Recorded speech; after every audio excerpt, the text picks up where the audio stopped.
බෝධිසත්වයන්ගේ සංසාරෙම බිරිඳ කවුද? යශෝදරානේ. බුදු වෙන්න ශක්තියක් උනේ කවුද? බිරිඳ. මේ දෙන්න එකට පතන්න ඇති, දෙන්න එකට ප්‍රාර්ථනා කරන්න ඇති. මොකක්ද? නිවන් දකින්නකම් මේ ගමන එකටම යමු කියලා. දැන් මේ අම්මලා පතනවද දැන් බැඳලා ඉන්න තාත්තලා මට මතු මත්තෙම හම්බයන් කියලා? අතුරෙකුටවත් එපා කියයි. මේ තාත්තලා පතනවද දැන් බැඳලා ඉන්න අම්මා මගේ බිරිඳ මට නිවන් දකින්නකම්ම ಜಾති ಜಾතිත් ලැබියන් කියලා? අතහොත් කියයි හමුදුරනේ කරන්න දෙයක් නැතිකමට ඉන්නේ කියලා. එහෙම කලකිරීමකින් සසර ගනුදෙනුව ඉවර කරන්න බෑ සුබවාදී විදිහට. එහෙනම් දැන් හෙට ඉඳන් මොකද්ද තියෙන්න ඕන? අම්මගේ තාත්තගේ හොඳ ලෙන්ගතුකමක් තියෙන්න ඕන. අම්මගේ තාත්තගේ හොඳ බැඳීමක් තියෙන්න ඕන. ඒ බැඳීම නැත්තම් ඔක කරන්න බෑ. ඒ බැඳීම නැත්තම් මේ පැතිවල නම් කුණු හරපෙන් බයින්න නැතුව ඇති ගෙවල් වල. ඕ මේ අම්මලා සේරම ඇති හැටි කුණු හරපෙන් බැනුම් අහලා ඇති. කාගෙන්ද? තාත්තලාගේ. මොන කුණු හරපද ගුටි කාලා ඇති එමටම. තඩි ගහනවානේ පොඩ්ඩ බැරි වෙච්ච ගම. මතක තියාගන්න. සිද්ධාර්ථලා වගේ පිරිමි හම්බෙන්නේ කාටද? අපිට හම්බෙන්නේ නැහැ හොඳේ. අම්මලාටම මේ කියන්නේ. සිද්ධාර්ථලා වගේ පිරිමි හම්බෙන්නේ යශෝදරාලා වගේ බිරින්දෑවරුන්ට. යශෝදරාලා වගේ බිරින්දෑවරු හම්බෙන්නේ කාටද? සිද්ධාර්ථලා වගේ පිරිමින්ට. ඔය හැන්දෑවට අර මේ පැතිවල බොන්න නැති හින්දා ගැටලුවක් නැහැ. ඔය කෙලලා ඉන්නකොට යශෝදරාලා වගේ බිරින්දෑවරු හම්බෙන. මතක තියාගන්න. සසර ගනුදෙනුව එකට කරන්න ඕන එක. ඒකට හොඳ ප්‍රාර්ථනා තියෙන්න ඕන. මම යෝජනා කරනවා මේ අම්මලාට තාත්තලාට අද ඉඳන් හෙට ඉඳන් මේක ගෙදරින් පටන් ගමු. අපේ අවුරුදු 18 20 පැනපු දරුවන්ට අපිරිය වෙලා ඉන්න දෙමව්පියෝ. ඇයි ඒ? ඔය සමහර අම්මලා කියනෝ නේද තොපි හැදුවට වඩා හොඳයි. එහෙම කියනෝ නේද? සංසාරේ කවදාවත් එහෙම කියන්න එපා. ලෙයින් මසින් ජාතක කරපු දරුවෙකුට කොහොමද කුණුහරුපෙන් බණින්නේ? මේ පැතිවල නම් බයින් නැතුව ඇති. නෑ බොහෝ පැතිවල බයිනෝ. ඒකයි මං කියන්නේ. කාටද? මේ තමන්ගේ දරුවන්ට කුණුහරුපෙන් බයිනෝ. කවුද බයින්නේ? දෙමව්පියෝ. කවදාවත් එහෙම බයින්ට එපා. ජීවිතේ පුරුදු වෙන්න ඕන අම්මයි තාත්තයි දරුවෝ ටිකයි එක්ක 4-5 දෙනයිනේ ගෙදර ඉන්නේ. ඕ ගනුදෙනුව බේරගන්න බැරුව නෙමෙයිද? මේ අම්මලාට තාත්තලාට වැඩිපුරම කේන්ති යන්නේ කොහේ ඉන්නකොටද? ගෙදර ඉන්නකොටද ඔය පාරවල් දිහා ඉන්නකොටද? නිකන් කියුම් බලන්න. ගෙදර ඉන්නකොට නෙමෙයිද? මේ සිල් ගන්නවන්නේ මේ පන්සලේ. පන්සලේ තියෙන සංවරකම ගෙදර තියෙනවද? ඔය තියෙන නිමිච්චකම මොකටද මේ පිටට සංවරකම් පෙන්නන්නේ? නේ ඔය බලන්නකෝ තියෙන හැදියාව. බැරි වේද ඕක ගෙදර තියාගන්න? මොකද්ද? හැම වෙලේම අපි බලනවා උත්සාහ කරනවා පිටට පූස් පැටව්වාගේ ඉඳලා හැම එකක්ම කලත්තන්නේ කොහෙද? ගෙදර ඉන්නකොට ලේ ටිකත් එක්ක පිච්චිච්ච ගමන් නෙමෙයි තියෙන්නේ. අපිරිය වෙලාන්නේ ගෙවල් වල ඉන්නේ. ඒ වුණාට සතුටින් ඉන්න ඕන තන හරි දුකෙන් ඔය ඇත්තෝ ඉන්නවා. පන්සලේ අමුතුවෙන් සංවරකම් ඕනේ. පන්සලේ කාටවත් උස්සහඬින් කතා කරනවද? දැන් ගන්ටාරු කුල්ල ගාව ඉඳන් අපි හිතමුකෝ දානෙ ගෙනාවා කියලා. ඔය අම්මා පත්තු කරනවා පහන් වැටේ පහන්. තාත්තා දංගේ ගාව ඉඳන් අම්මට එන්න කියනවා. බෙරිහන් දෙනවද කවදාවත්? ඕක ගෙදර වුණා නම් වෙන්නේ. මම මේ හෙට ඉඳන් සිල් ගන්න කියනෝනේ මේ ගෙවල් ගානේ. අපේ අම්මලා අහනව නේද තාත්තලාගෙන් කෑවද කියලා අහනවනේ. එතකොට කොහොමද මේ පැතිවල උත්තර දෙන්නේ? එක්කෝ කෑව නැත්තම් නෑ කියලානේ කියන්න ඕනේ. බොහෝ පැතිවල කියන්නේ එහෙම අහපුවම තෝ දැක්කේ නැද්ද මං කෑවද නැද්ද කියලා අහන්න. උත්තර දෙන විදිය අවුරුදු 18 20 ළමයෙකුට කියන්නකෝ පුතේ කණ්ඩ කියලා 3 පාරකට විතර වැඩි. අරක පොළවේ අඩි හප්පනවට අඩේ හිටු මං කන්නම් කියලා කියන්නේ. ළමයෙකුට කණ්ඩ කියලා කියන්න බෑ මත් දෙමව්පියෝ කණ්ඩ වෙනවා. කාගේද මේ වැරද්ද? කෙනෙකුට හැදෙන්න බලපානවා ආර්යයි පරිසරය. ඒ ආර්ය පරිසරේ හැදිච්ච විදිය තමයි ඔය. බඩේ ඉන්න දා ඉඳන් අහලා තියෙන්නේ කුණුහරුප. එක කොල්ලෙක් මට කියනවා හාමුදුරුවනේ අරක මරන්න හිතිලලු තියෙන්නේ. කවුද අරක කියන්නේ? තාත්තා. ඇයි? හාමුදුරුවනේ දන්න කාලේ ඉඳන් බීලා ඇවිල්ලා අම්මට තඩි ගහනවා. අර මේ පැත්තේ බොන්න නැති හින්දා ඔය කට්ටියට ඒව හුරු නැතුව ඇති වැඩි. දන්න කාලේ ඉඳන් අපේ අම්මට කුණුහරුපෙන් බයිනවා. තරුණ දරුවෝ දැන් හදවතට තට්ටුවක් දාලා බලන්න මම කීපාරක් අපේ තාත්තට ගහන්න ගිහින් තේනවද කියලා. කීපාරක් තාත්තා තල්ලු දාලා දෙනවද කියලා. මේ පැතිවල නම් එහෙම නැතුව ඇති සමහර විට. මම මේ කියන ඒවා හුරු නැත්තම් සමාවෙන්න ඕන හොඳේ. හාමුදුරුවනේ අපේ පැති හොම නෑ කියලා. තරුණ දරුවන්ට මම මේ කියන්නේ අප්‍රමාණ කරුණාවෙන් කියන්නේ හොඳේ. මීට වඩා දරුණු පවුල් පසුබිම් තිබ්බේවත් තිබ්බා. ඒවට අපි මොකද කරේ? හරි හොඳට හැදුවා. හදපු විදිහ කියලා දීලා යන්නම්. වෙනත් මේවා හදාගන්න නැතුව නම් ඔය චෛත්‍ය ගෙඩි පිටින් ගිල්ලත් තේරුමක් නැහැ හොඳේ. ඔය නිකන් ඔට්ටු වෙලා අතෙන්ට ගල් දෙන්න යනවා මෙතෙන්ට ගල් දෙන්න යනවා. නෑ එහෙම තේරුමක් නැහැ. දැන් මේ බණහල යනකොට කොල්ල ගංජා ගහලා ඇවිල්ලා ගෙදර පිස්සු ගෙලිනවනේ.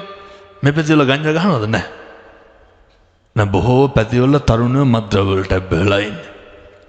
මේ පොඩි පැටව අවුරුදු 17 18 පාන් භාගයක්වත් කා ගන්න පණ නැහැ. ගැහුවොත් එහෙම දෙකට කැඩෙනවා.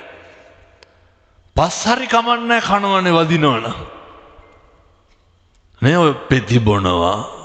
මේ හරි මේක පිළිකාවක්. ප්‍රබුද්ධ දරුවෝ නේ. කාගේද වැරද්ද? අම්මගේ තාත්තගේ.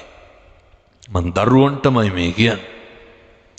මේක අද ඉඳන් හෙට ඉඳන් කරන්න ඕන. මතක තියාගන්න ආදරණීය දරුවනේ. හදවතට තට්ටුවක් දාලා බලන්න. කවද්ද තාත්තගේ සරමක් ෂර්ට් එකක් හේතුවේ කියලා. මේ පැතිවල නම් හොදනවත් ඇති කොල්ලෝ කිව්වට අම්මගේ තාත්තගේ රෙදි. මොන පිස්සුද මේ අවුරුදු 25ක් පැහිච්ච ඊලන්දාරින්ගේ රෙදි හොදන්නේ දෙමව්පියෝනේ. දරුවෝ අනේක වාරයක් කල්පනා කරන්න. හෙට ඉඳන් පටන් ගන්න. මොකද්ද? දෙමව්පියන්ට හොඳට සලකන්න ඕනේ. අම්මගේ තාත්තට උදව් කරන්න. රෙදි පිළි ටික සකස් කරලා දෙන්න. තරුණේ කියනවා කතා කරලා ඔය මම කියලා තියනවද කොහෙද කලින්? අනේ අද උදේ දේශනාවේදී සිහිපත් කරේ. හාමුදුරුවනේ අපේ අම්මයි තාත්තයි කතා බහ කරන්නේ මෙහෙත් ඇති ඕන තරම්. හාමුදුරුවන්ගේ බණක් දැම්ම දවසක් ගෙදරක. ඒ බණ අහන්න හිතුණ හැමදාම දාන්න පටන් ගත්තා කිව්වා. මොකද්ද? ඔය මං කොහරි කිව්ව බණ. ඒ එකක කියනවා අද ඉතින් මං වල්ගම හදලා යන්නේ හොඳේ. ඒ හදපුවට අම්මටයි තාත්තටයි පිං සිද්ධ වෙන්න මම මේ කියන්නේ. ඒකයි මං කිව්වේ බොරුවට නම් අහන්න එපා පව් සිද්ධ වෙනවා. හාමුදුරුවෝ එක බණක කියනවා කිව්වා අර මං කියනවා පින්නතුනේ උදේට බුදුහාමුදුරුවන්ට පැම් පූජාව තියන්න කියලා. මේ බණම දාලා තියෙනකොට තාත්තා නැගිට්ටලු දවසක් පාන්දර 4ට විතර. නැගිටලා අර ලොකු වීදුරුවකට පැන් එකක් තියලා. සතියක් විතර තාත්තා මේක තියනවලු. අර බණ බලන්නකො වෙන්නතුනි ධර්මයේ ගුණ කියන තැන කියනවනේ සම්දිට්ඨිකෝ කියලානේ. ධර්මයේ ගුණ කොහොමද? සාන්දෘෂ්ටිකයි. සති දෙකක් විතර තියනකොට අම්මා නැගිට්ටලු තාත්තට කලින්. නැගිටලා මොකද කරන්නේ? විදුරුවක් හොදලා අරකට වතුර ටිකක් දාලා අර මේසෙ උඩින් තියලා බුදිය ගත්තලු. මොකටද? අපේ අම්මලා කරන්න ඕන දැන් මේක හෙට ඉඳන් තාත්තට පූජා කරන්න. ටිකක් හරි ගියේ නැද්ද? මෙලෙක්කුන් නැද්ද ටිකක්? ටිකක් හරි ගියා. දැන් මම මේ කියන්නේ ගෙවල් වල ඉන්න තරුණ දරුවන්ට හෙට ඉඳන් මොකද කරන්න ඕන නැගිටලා? නැගිටපු ගමන් බුදුහාමුදුරන්ට පැන් වීදුරුවක් පූජා කරන්න. ඔක බැරි වෙයිද කරගන්න?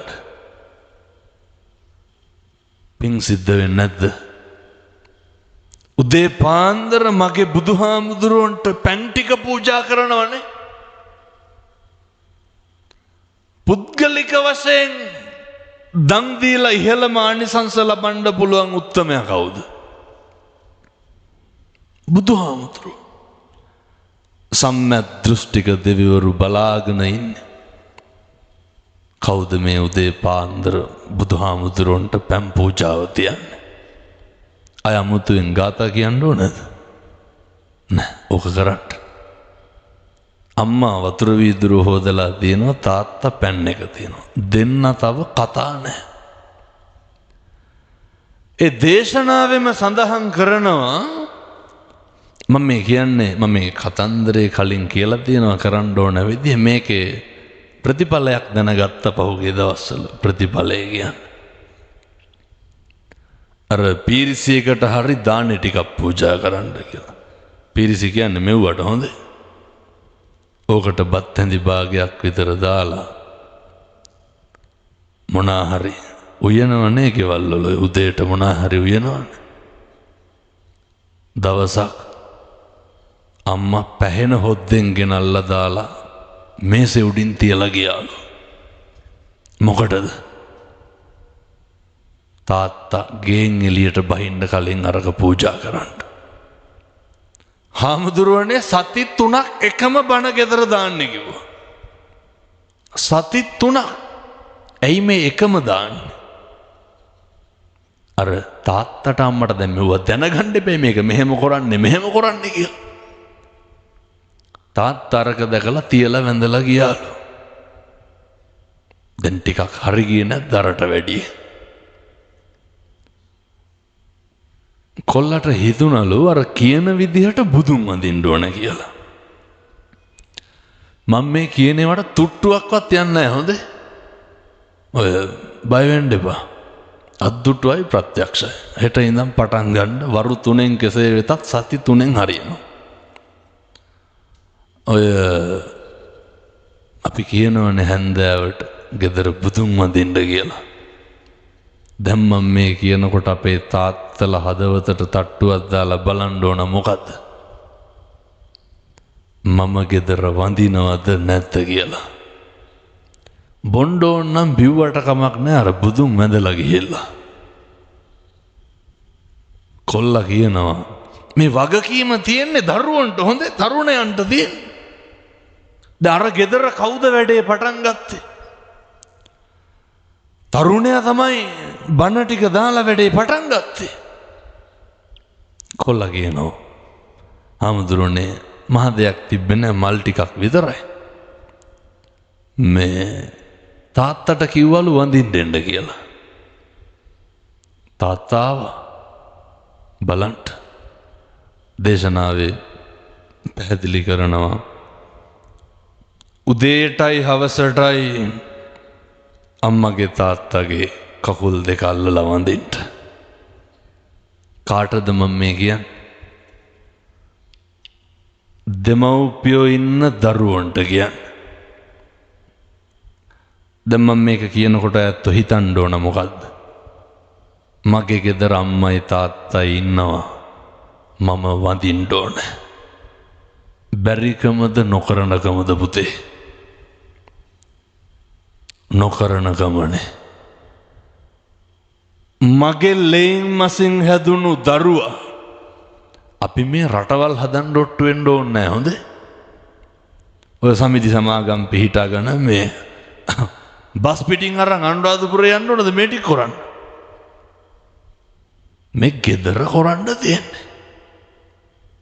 මගේ ලේන් මසින් හැදුණු දරුවා මගේ කකුල් දෙක අල්ලලා වඳිනකොට ඒ අම්මට නිකම්ම ඔළුව අත ගෑවෙනවා. එහෙම වෙන්නේ නැද්ද? අරගෙන මූණ ඉඹින්නේ නැද්ද? නලල ඉඹින්නේ නැද්ද? ඕකනේ වෙන්න ඕනේ. කොල්ලට හිතුණලු නිකමට තාත්තගේ කකුල් දෙක අල්ලලා වඳින්න ඕනේ. අයියා රහාඳුරු බණට කියනවනේ කරලා බලන්න කියලා. කකුල් දෙක අල්ලලා වැන්දලු. කොල්ලට තේරුණාලු තාත්තා අඬනවා කියලා. එක්කි ගහලා අඬන්න පටන් ගත්තලු වෙනතුනේ. කොල්ල නැගිටිනකොට මට ඉතින් මෙතන තාත්තලා හිටියානම් හොඳයි. තාත්තා කොල්ලගේ මූණ අරගෙන පපුවට තියාගෙන අඬන්න පටන් ගත්තලු.